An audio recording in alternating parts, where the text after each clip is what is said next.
Ben bonjour à mon cher public. Aujourd'hui, le 18 novembre, décembre, excusez, je suis en train de reculer d'un mois. Le 18 décembre. Je m'entretiens avec vous aujourd'hui afin de peut-être relever le défi avec vous d'un automne, mais d'un début d'hiver aussi, mais l'hivernation ou sinon l'hibernation de votre moment, de votre momentum, l'hibernation de votre année aussi 2017. Donc, pour préciser, on va parler d'une petite couple de choses aujourd'hui. Et j'ai pris un petit peu de notes, c'est très rare, mais en fait, on m'a fait chercher des petites choses pour pouvoir aussi partager. Donc, si jamais que ça lag, vous pouvez me le dire. En fait, on vit un changement de saison intérieure. On vit un changement, en fait, aussi de programmation intérieure. On est à la fin d'un cycle. Bonjour à les gens qui m'écoutent. On est à la fin d'un cycle, puis ce cycle-là, en fait, il se termine aussi avec la fin de l'année 2017. Donc, je vais aller un petit peu plus en détail dans ce que c'est que vous comprenez ou comprenez moins dans mes propos. L'hiver, en fait, c'est fait pour hiberner pour les ours, puis pour les ours, mais aussi pour les humains. Donc, plus en plus qu'on a une tendance à se rapprocher de la nature et que la nature se rapproche de nous, parce que de plus en plus, la nature va se rapprocher de nous. En 2018, on va connaître vraiment que les animaux sauvages vont s'animer un peu plus dans nos villes.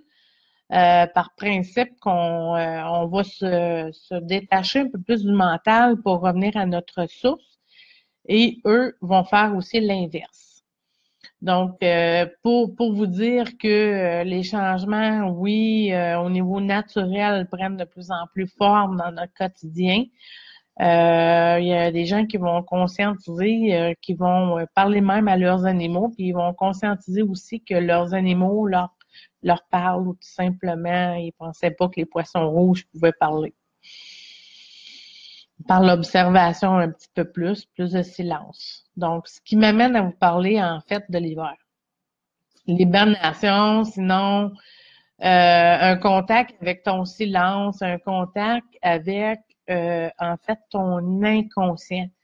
Donc, tant qu'on hiberne, nous, les humains, comme les ours hibernent, c'est qu'on est en partie en train de dormir un peu plus sur nos fonctions ou sinon sur la liste il faut faire. Donc, à l'hiver, on dirait qu'on est un petit peu plus passif et c'est normal qu'on soit un petit peu plus comme passif parce que l'hiver est fait pour entrer en contact un peu plus avec justement, comme je disais tantôt, notre subconscient, comme l'ours fait pour hiberner. Il mange pas de sa vie terrestre, il dort. Donc, c'est un à propos de l'inconscient, si on peut dire ça comme ça. Donc, hiberner pour nous pourrait dire aussi, comme je disais tantôt, moins d'activité, beaucoup plus passif. Vous savez, la pression qu'on a sociale avec la liste tout doux, on dirait qu'à l'hiver, on est beaucoup plus comme calme, on est beaucoup plus posé, on est beaucoup plus passif de réaliser tout ce que la communauté terrestre, la société voudrait bien. Donc, on dirait qu'on est au plus ralenti pendant l'hiver. Vous savez, entre le début de l'hiver, le solstice aussi de l'hiver, en fait, le 21 décembre qui s'en vient, bon, c'est vraiment là où ça va se passer. Ce que j'ai le goût de vous mentionner, c'est que dans notre intérieur, on est aussi fixé avec ce qu'on voit pas, qu'on appelle le solstice. Donc, le solstice qui devrait être normalement le 21 décembre nous amène à beaucoup plus de noirceur, beaucoup plus de noirceur.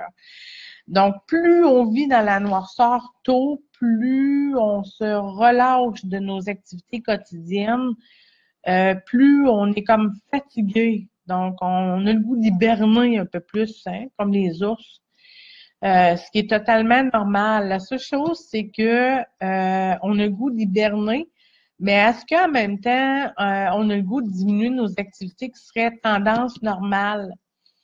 Puis là, tantôt, je parlais aussi de la pression sociale, de tout ce qu'il faut. Il faut faire, tu sais, dans le temps des fêtes, la liste tout doux est au maximum. Les courses on est au maximum de la course.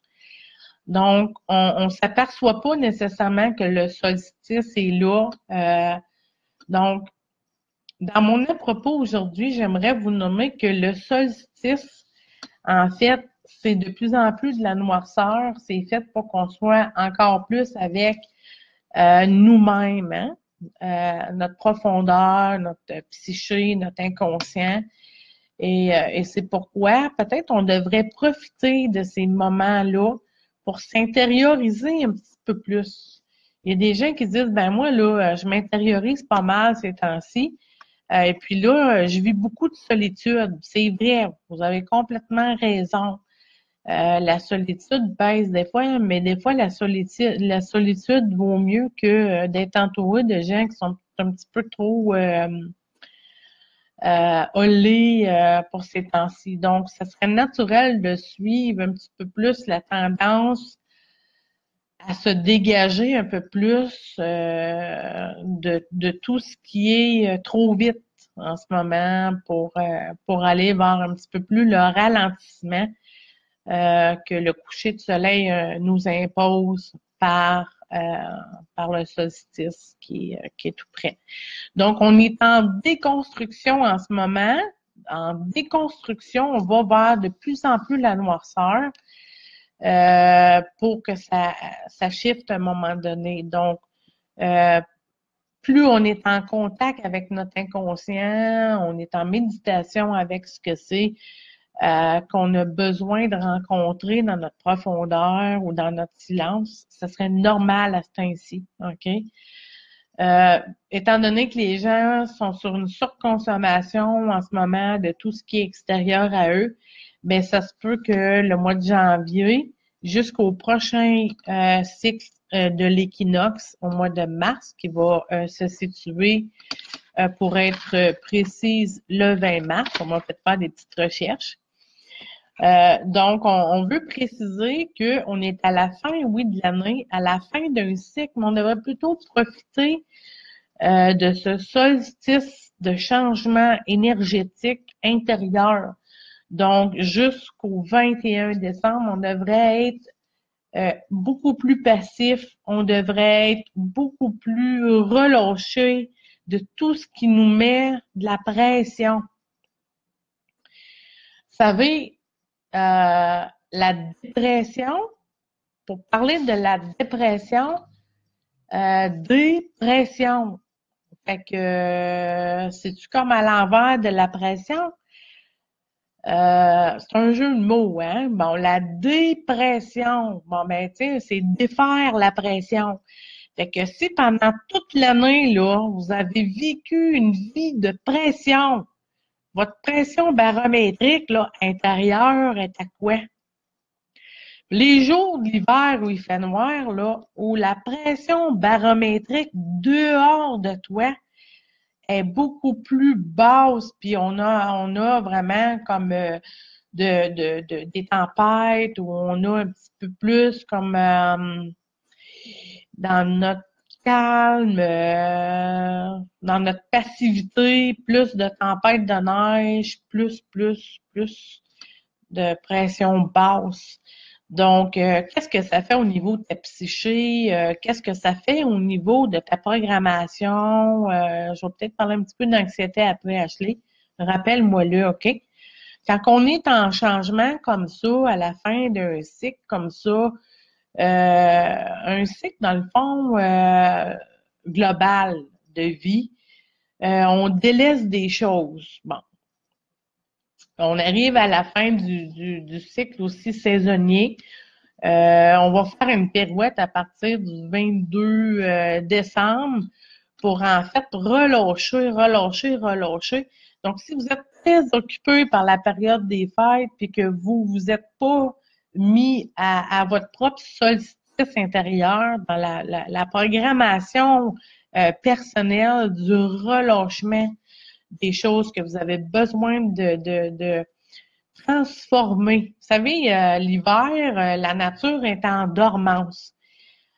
Puis on dit que la sève va monter à un moment donné.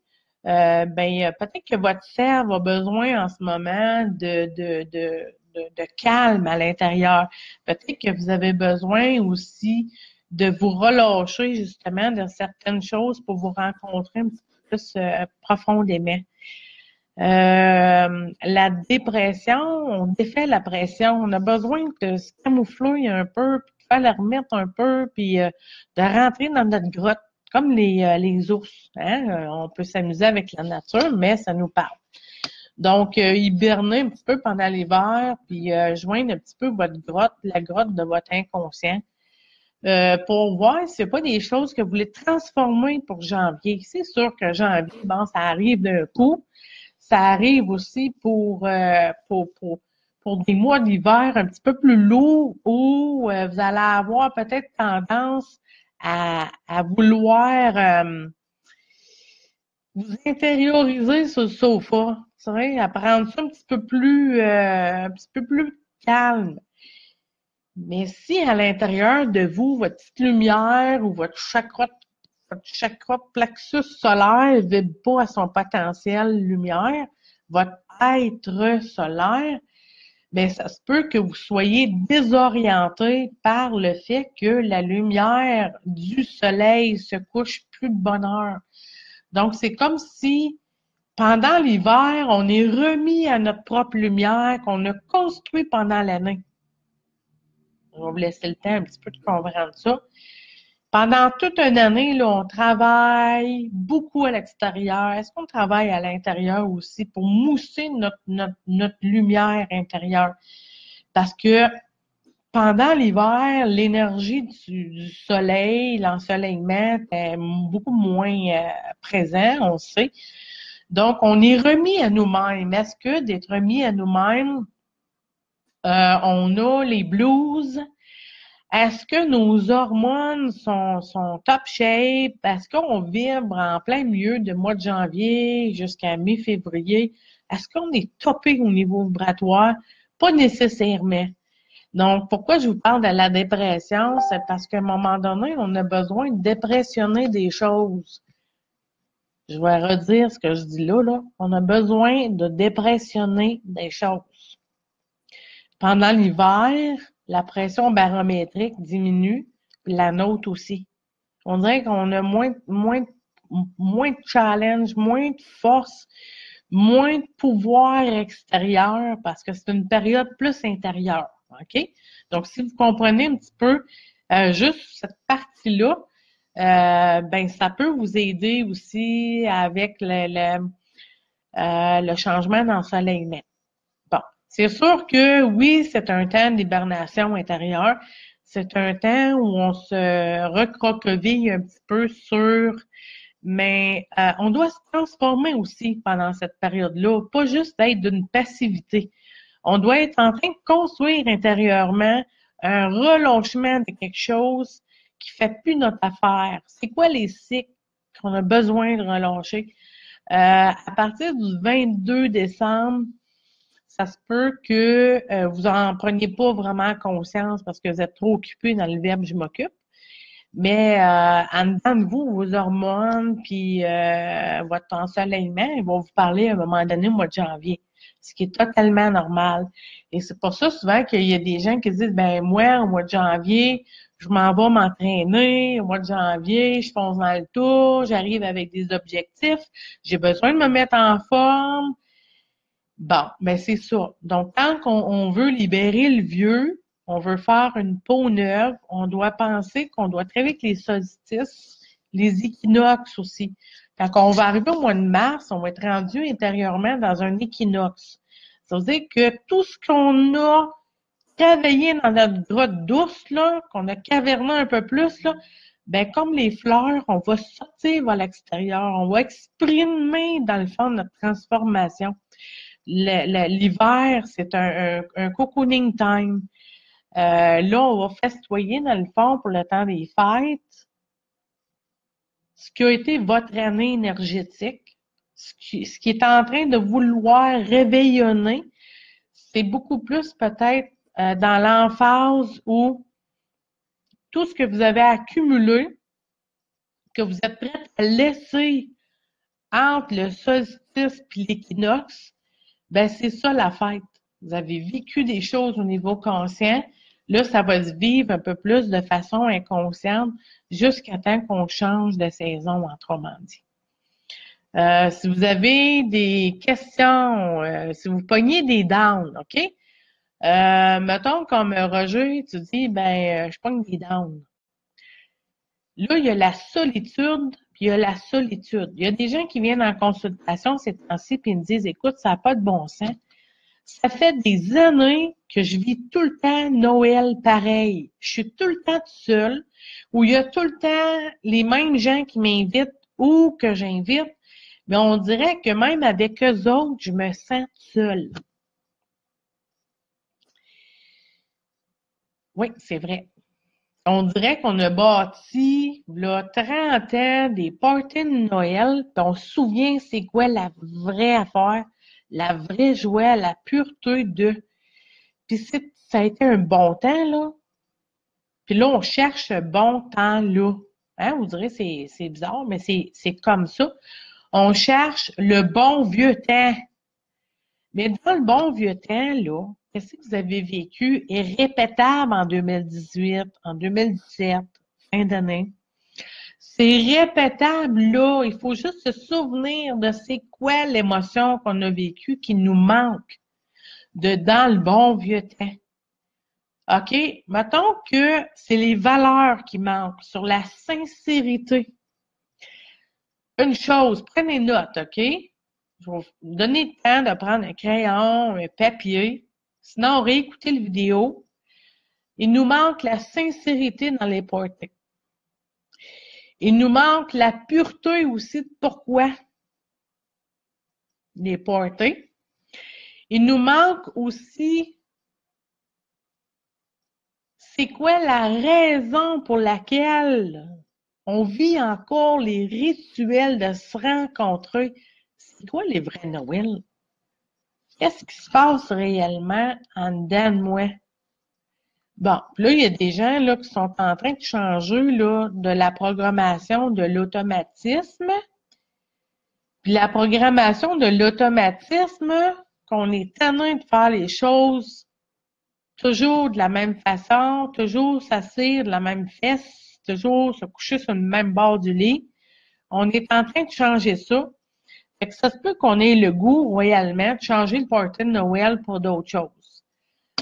On est individualiste, puis on s'en va beaucoup plus sur la forme communautaire, puis l'entraide en 2018, 2019, 2020. Parce que les choses vont brasser, puis les gens vont s'unifier. Hein? On s'attend à ça, mais on ne sait pas comment faire.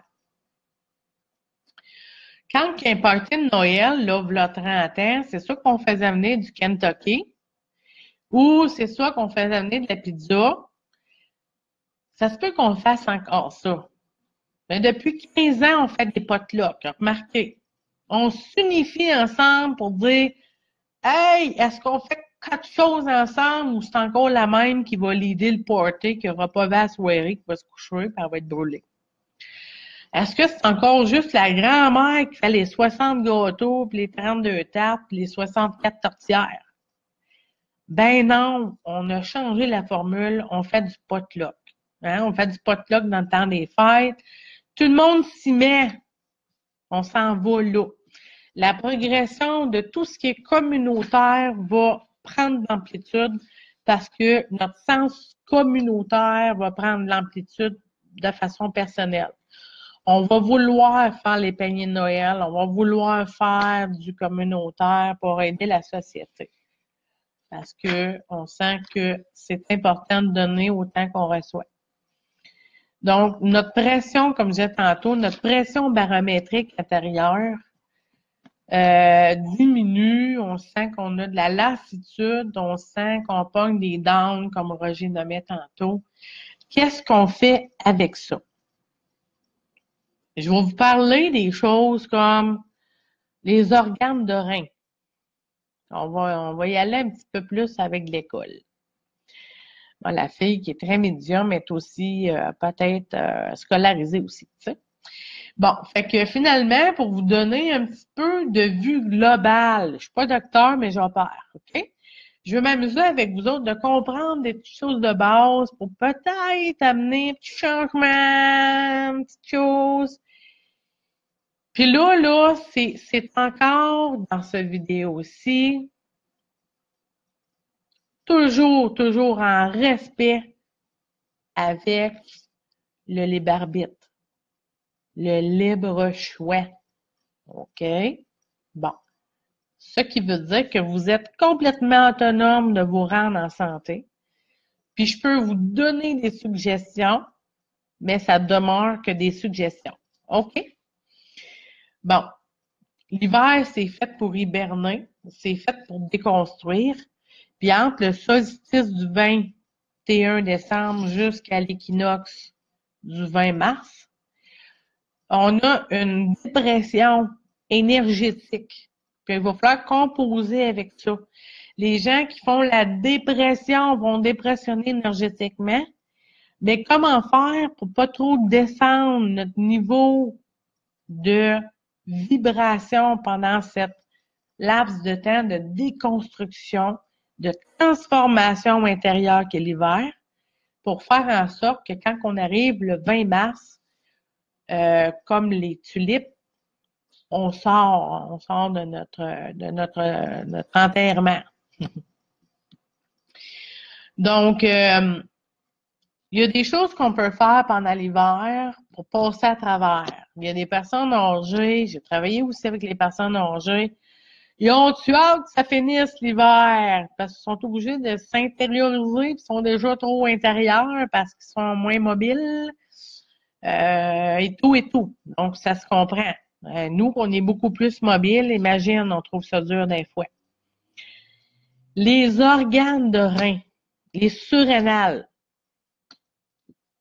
Quand je parlais de dépression, puis d'enlever la pression sur la liste tout doux, c'est qu'à un moment donné, nos reins ont des glandes sur le top, ça s'appelle des glandes surrénales. À long terme, les glandes surrénales qui, comme un moteur à vapeur,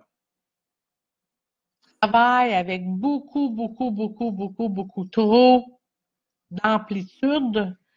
En fait, on crée beaucoup trop de ce qu'on appelle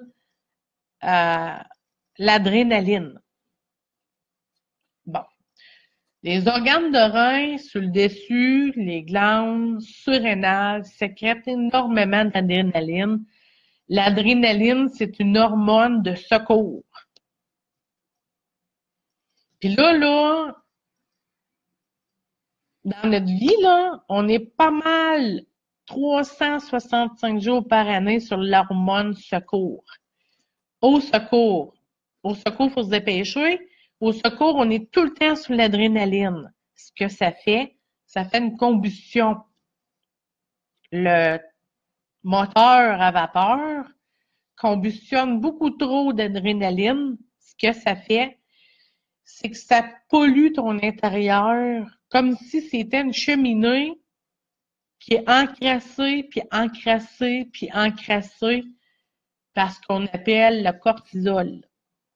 Le cortisol, c'est comme la boucane brune noire de l'adrénaline trop en demande, trop dans le système.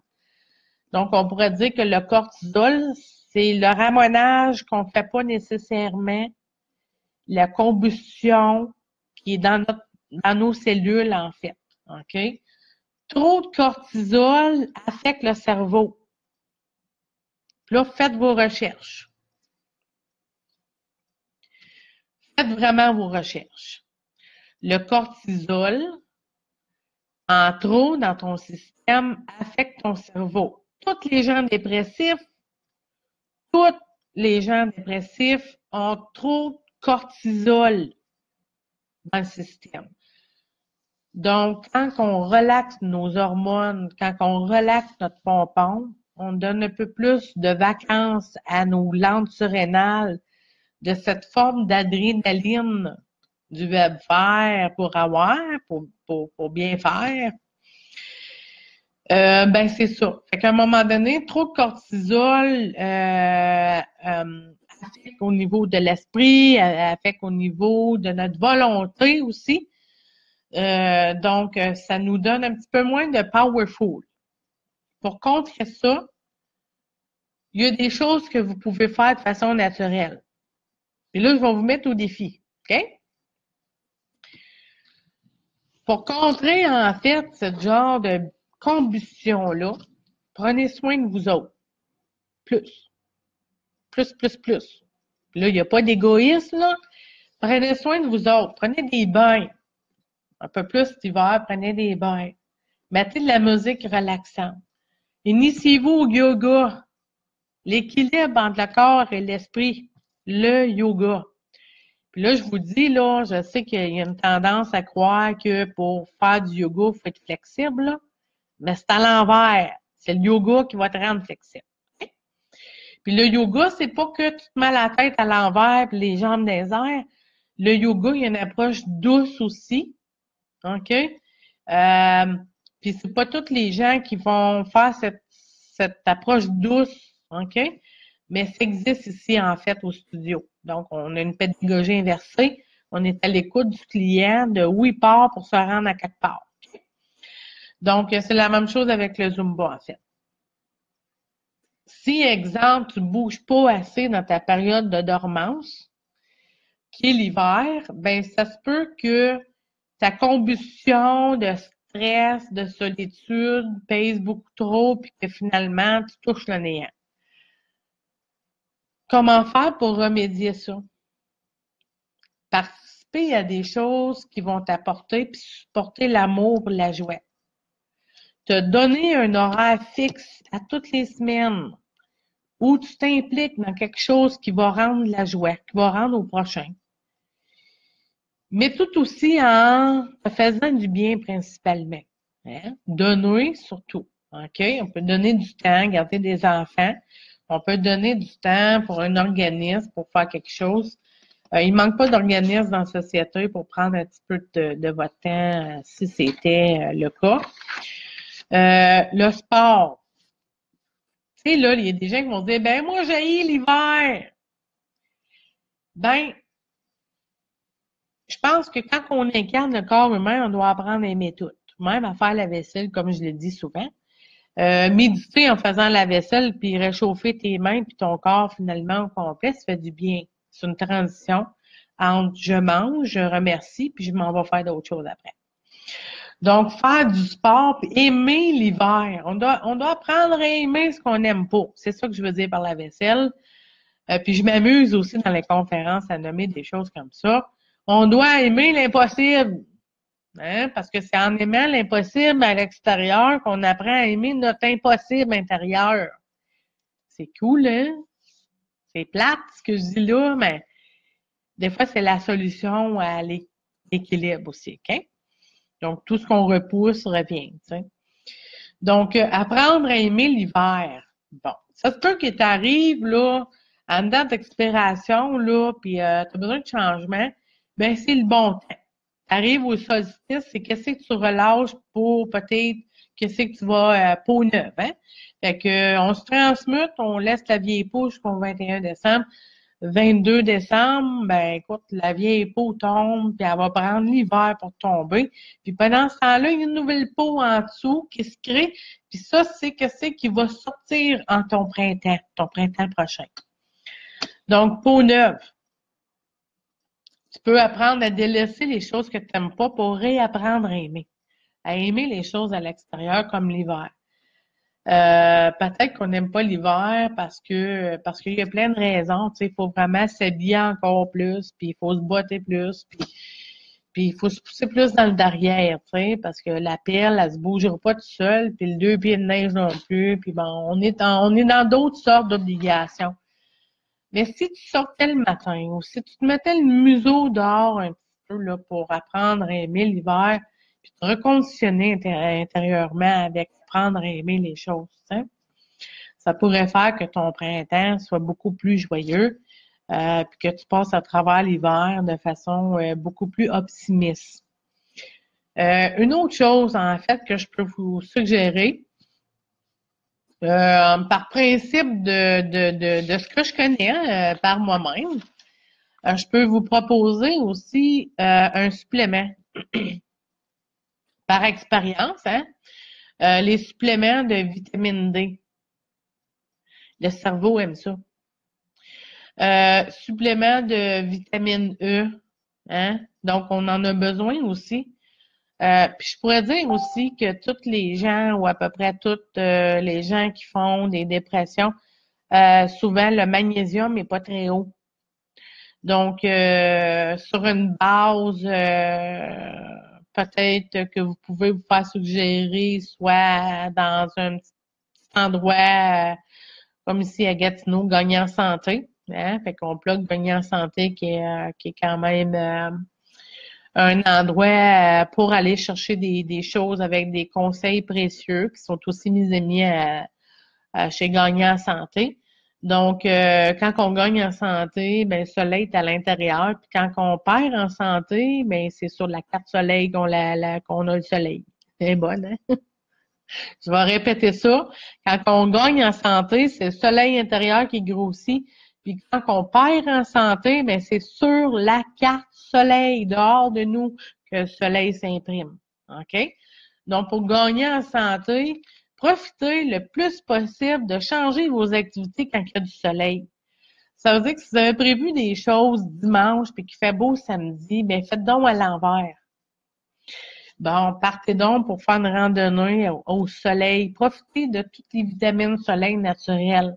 On peut aller chercher des choses au coin, on peut aller chercher des choses, peu importe, pour garnir notre intérieur, mais peut-être s'acclimater au climat, changer un peu notre mentalité sur je vais aller faire l'épicerie demain, mais c'est aujourd'hui qu'il fait beau, mais pars donc faire de quoi? Va patiner sa bottine, c'est faux, tu sais. Va t'amuser, en fait. Profite de ton soleil naturel pour amplifier ton soleil naturel au niveau du plexus solaire.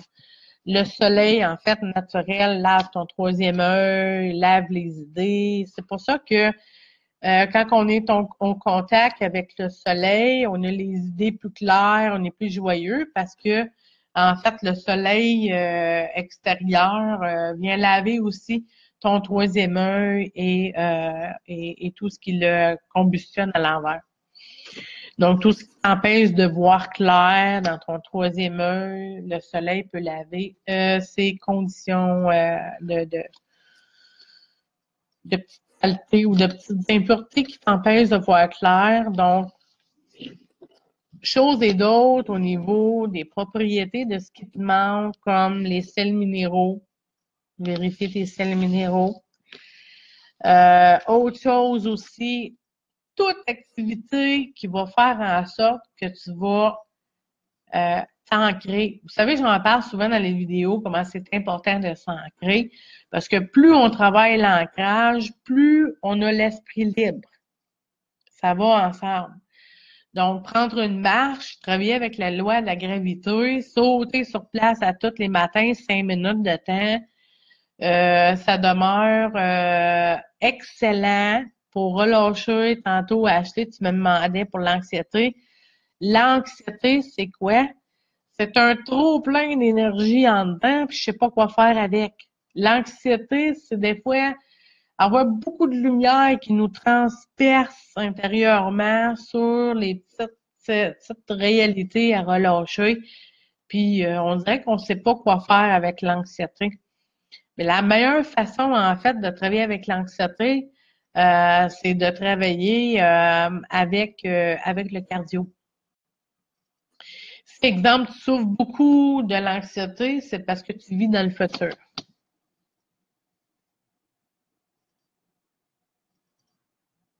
Petit moment de silence, hein? Si tu vis trop d'anxiété, c'est que tu ne vis pas l'instant présent. Que je vais faire demain. Je vais te savoir de l'argent aujourd'hui. Je vais te savoir de l'argent demain. Je vais